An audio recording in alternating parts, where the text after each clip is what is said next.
What good could possibly come from putting girls in the Boy Scouts, eliminating Boy Scouts? What's wrong with being special? The Boy Scouts now are no longer the Boy Scouts. They're going to be allowing girls to join the Boy Scouts. Here's my genuine question of the day. I'd love to hear back from people. We were all asking this in the morning. What's wrong with men and women being different? Yeah. Tell me, I'd like to see in the comment section, what good could possibly come from putting girls in the Boy Scouts, eliminating Boy Scouts? What's wrong with being special? I don't understand. I don't understand it when you had Girl Scouts, you had Brownies and Boy Scouts. What good can possibly come of this? Of course, this is everywhere today. USA Today. As we enter a new era for our organization, it is important that all youth can see themselves in scouting in every way possible. I don't know what that means. In every way possible. I don't know what that means. I've never seen that. It's like Girl Scouts. Girl Scouts is a good start, but we think girls should be Boy Scouts. So Chief Scout Executive Mike Sarbaugh released an official statement. Of course, it's been met with praise by the far left, progressive left, and it's been met with praise by the Scouts, with the exception of the newly minted gay leaders you heard of from last year who have called the move, quote, a boner killer. So they're not thrilled about it. So new merit badges include the gender inclusivity badge, the new friend zone medallion, and mini condoms. Yeah, for when you throw up and you pitch those Congo tents. Seriously, were they just allowed the gay leaders in there? You know, they're like, oh, now I got to make a gimp brace with these blocking girls? And the Girl Scout cookie sales, by the way, have taken a huge hit, losing a lot of sales to the new co-ed peep show. But isn't it kind of ironic that the left today, and this is the progressive left, they want to remove the original safe spaces. We talk about in college how we need safe spaces. Now, everyone needs a safe space. These kinds of organizations were the original actual safe space. They weren't mandated, but male clubs, the females had clubs. These were clubs where people could bond without the opposite sex around them because they felt comfortable. Right? How many of them have we lost? We've lost fraternities. We've lost all kinds of exclusively male clubs. And by the way, boys are incredibly uncomfortable around young girls. There are certain things that they will do. There's certain information that they will share only in the presence of other men and male leadership. I still am uncomfortable around girls. Boy Scouts were developed. It was created around this concept that we're going to do things little boys like to do. Right. Mm-hmm. Yeah. Just like Girl Scouts had different things. That's why they sold brownies and Boy Scouts. My father-in-law joined the Boy Scouts so he could get his knife. As soon as he got his pocket knife, he threw it at another Boy Scout and was immediately kicked out. That is what the Boy Scouts should have been. Yeah. But it's just to me, again, what good can possibly come of this? Because we've tried raising young men for the last several decades the progressives way. Look at public schools. It's exclusively designed for women, okay? Study after study shows that's why girls do better in grade school than young boys, but then boys do better on the SATs, and you see this discrepancy in college. So we're talking about in college how there are so many men who go into sciences and how men dominate these mathematical and science-focused fields, but guess what? They were behind all throughout grade school and high school because public school is designed to educate people the way girls learn. They sit down and listen to someone speak. Mm-hmm. Oh my God. The idea of toxic masculinity, gender-neutral toys, right? No more male-only spaces. They've slowly been eroding this for a long time. We've tried raising young men the progressive way, and it hasn't worked. But here's another thing, too. We're trying to empower women. You see this with the Girl Scouts? We're going to empower the girls by allowing them to join the Boy Scouts. But they had the Girl Scouts. We're trying to empower women by telling them to be just like men. Yeah. Which does them a great disservice. You're teaching people that they're all interchangeable. You don't empower Charles Xavier by telling him that he could be the Hulk, okay? Just like you don't help women by telling them they can be just as good as any man in any area or vice versa. This isn't about telling young girls that they're inferior. Right? It's about being honest with young girls. It's about being honest with young boys, saying, hey, listen, you're a young boy. You know what? You're stronger than your sister. I used to have it with my cousin. You're stronger than your cousin. You're stronger, so be careful, little Steven. Hey, listen, you're faster. Hey, listen, you're more physical. Hey, you're going to be counted on to protect because you're more capable of that. So we teach young men where they have certain qualities unique to their gender, which we're not supposed to know. With young girls, we should say, hey, listen, you're more agreeable, which is actually very valuable in many instances of caring for people and even in business. No. Listen, on average, you're more patient. You're more capable of listening. You're more articulate. You're better at communicating verbally. But instead we say, yeah, you can lift the weights just like the guy and you can go build a gimp bracelet and take a shit in the woods. Well, here's a problem. It doesn't just hurt men, it hurts women, right? So now we have this syndrome, what they call second adolescence. Psychologists, doctors are calling it. Millennials are one of the most single generations in decades. And then you have women complaining that men are less manly than ever. Mm-hmm. You have that women hit their 30s now, and they're going because men aren't getting married until they're 27. It's called second adolescent. Now, I always find this funny when they go, hey, you're young, you've got plenty of time to like a 25-year-old. At one point, you had 4 kids. You might have, not that long ago, you had 9 kids because you knew 4 of them would get taken out by a horse or something. Or a tiger. So you were just playing the odds. But now you have women after second adolescence complaining that they can't find a man with the kind of qualities they want. But that's because you, not all women, but a feminist society has bred manliness out of men. You scared them off with your browbeating and your pussy hats.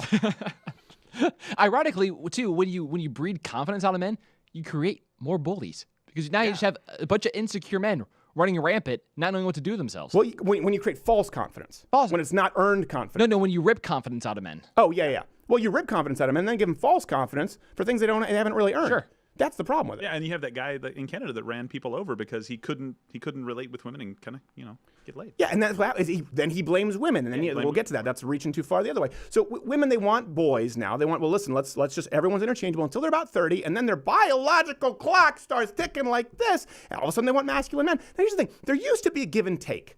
And I know sometimes people just talk about the good old days, and folks say, well, there were no good old days. And I get it. Some things needed to be improved. But there used to be a mutual appreciation with the complementarianism of men and women. That's what we had Boy Scouts. That's what we had Girl Scouts. And people didn't need to start a march, okay?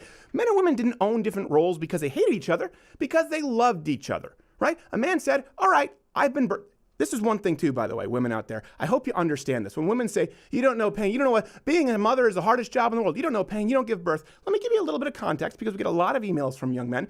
Men, as soon as they are old enough to understand the concept of being a man, boom, burdened with the pressure of providing for their family for the rest of their life. So they know it.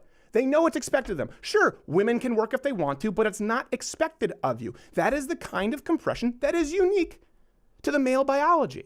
Now, it doesn't mean that women do not have compressions, do not have stressors that are unique to women.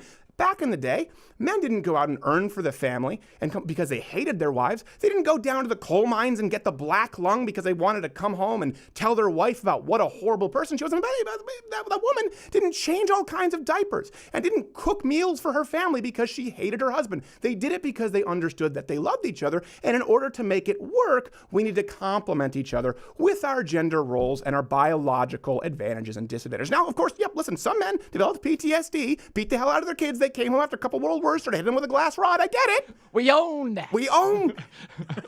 If we own that half. But feminists harm young men when they tell men, you don't know what it's like to give birth. Yeah. When they tell them that you have no possibility. They create a toxic environment.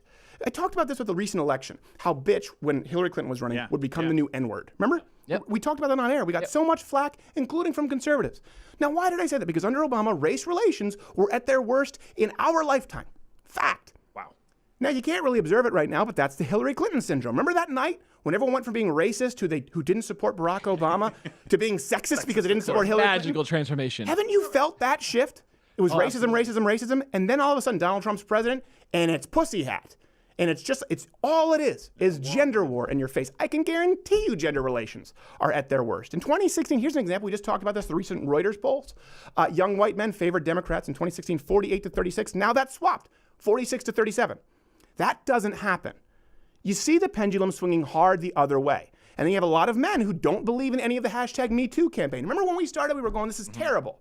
I can't believe. I hope that these guys are burned alive. The guys who are sexually assaulting women. Yeah. But then every woman came forward, and guys are going, hold on a second. I have to look at this a little bit leery now because feminists have told us that we have to believe everything, and that none of these women should be held accountable. But here, and this is what is also important. I want to leave it on this note, unless anyone else has anything to add there. Men need to hold other men accountable. Yes, of course. You can't just pull the conservative version of John Stewart. So I do think this is corrosive to society, the Boy Scouts issue right now. I think all of it. It's all again, what good can come of it? Sven Computer was talking about this earlier. It really is about just entirely eliminating gender lines, right? Again, which is a big irony. Why do you need diversity at that point? But I don't want to be the John Oliver who just bitches about the things that I do think are a problem. I think all of us agree are a problem. Men you can do things. They need to hold other men accountable. I see men's rights activists who just bitch about the browbeating. Yep. Now, here's the thing. We can't believe that men have certain roles and then not own the responsibilities that come with them and just bitch about feminism, right? I encourage men out there, you want to start fixing this, and we've seen this with Jordan Peterson, with Gad said, we've seen a change with young people open to new ideas. Your goal isn't just to convert them. It's not your job to change their mind, but you can plant the seed. So if you're a man out there, guess what? I encourage you, men out there, to treat women well. Yes, alimony is unfair. If you look at the majority of states, and a woman can take half and leave you and screw you, it is absolutely terrible. But the way to fix it is on a micro level. As a man, be a gentleman and encourage masculinity. If we're going to talk about toxic masculinity and bitch about it and bitch about what feminists do, that's kind of the syndrome we had with the Donald Trump thing, where people just came out and said, I hate liberal this, I hate leftist that. Well, I do too. But do you ever offer solutions? We see that from the left with John Oliver. He just bitches about and never, ever offers a solution. It starts with you. Encourage men to treat women well, to treat them like women, to acknowledge the biological differences that make all of the wondrous splendor that is lady because you love them. Show them that you love them, and women, show men that you love them, and it's okay to recognize your differences. Then we'll start making some progress. Hey, if you like this video, subscribe, hit the notification bell, or if you want to continue to enjoy free content, support us at louderwithcrowder.com/mugclub, where you get the full nightly show. An hour every day free along with all of our friends' content. If not, you don't want to do any of those things, you're probably just here, you're watching me seething. You came here to hate watch. That being said, the internet was created for people like you.